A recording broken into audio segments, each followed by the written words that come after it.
person. Hi, Scott Orlin with Cinema Magazine. I'm going to introduce you to a young ingenue who is making her television debut, Jamie Lee Curtis. Why aren't we having sex right now? Oh my Scott? God, how can you turn down an invitation by this incredible woman? You don't want sex with me. Scream queens. I know. First of all, welcome back to television. Thank you. What was the enticement for you? I mean, obviously this is a genre you kind of started your career in. Was it an homage to that? Was it You know just what? Here's what you have to remember. The phone rang and I picked it up. And on the other end of the phone was Ryan Murphy. That's it. It has nothing, if he had told me this was going to be, I was going to play a nun and he was doing a remake of Trouble with Angels, I would have been like, okay, Ryan Murphy. It really had nothing to do. For him, of course, it was connecting me back to a genre that I started my work in. Not for me. I didn't, that was irrelevant to me. It was more that he was doing a show that he thought I would be a good fit for. I mean, obviously the show is a work of entertainment, but peeling back some of the layers, I mean, we're taking an examination of the college life, of the sorority system, of friendships. Did you ever read the email from the sorority president to her sisters? No. Okay. Go online and pull up viral email, sorority president to her sisters. And the way I describe it is, that's the egg and Ryan Murphy is the sperm. If you take that video, it's not a video, it's an email. You take that email and you pollinate it with Ryan Murphy, you have Scream Queens. So Ryan Murphy brings all the style, the fashion, the great character work, the writing. And what she brings is the real dark underbelly of sororities and frats. But let's kind of peel back the layers on your character, because as we first kind of introduced to her, you know, she's this authoritarian figure. I'm going to get that word out of there sometime. Right. You know what I'm talking about. Authoritative figure. Bless. Anyway, but as the series goes on, we're going to start to see a little bit more dimension to her, a little bit backstory, a physicality. Okay.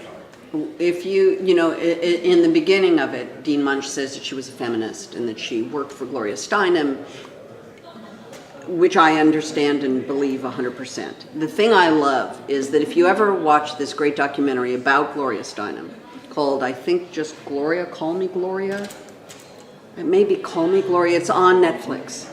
Go Gloria, I'm giving you a lot of homework. Gloria Steinem documentary, I think it's Call Me Gloria. The thing that was so interesting about her is she was very sexual.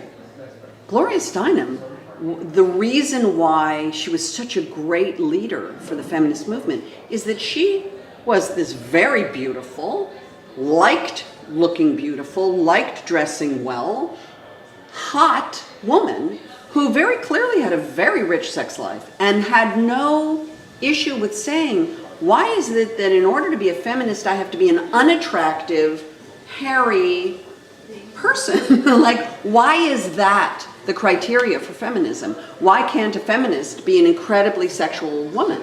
And so I think that Dean Munsch is of the Gloria Steinem variety. I'm authoritative, but I'm a sexual woman. You can say the word, right? I can, but you know, I mean, I think that's human. I'm, you know. Well, I love the way that we started on sex and we're kind of ending on sex, but just a last question. What does it take to have a good scream? Well, you know, it's funny.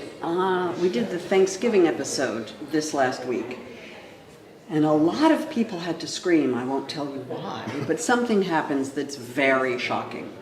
And all of them had to scream. And I hadn't heard many of these young people scream. You know who had the best scream? Diego Boneta. The boy can frickin' let one go. I mean, he really had a very convincing freak out scream. I would say Skylar Samuels had a particularly effective higher tone scream. You still have it in you? You know what? Here's what. I'm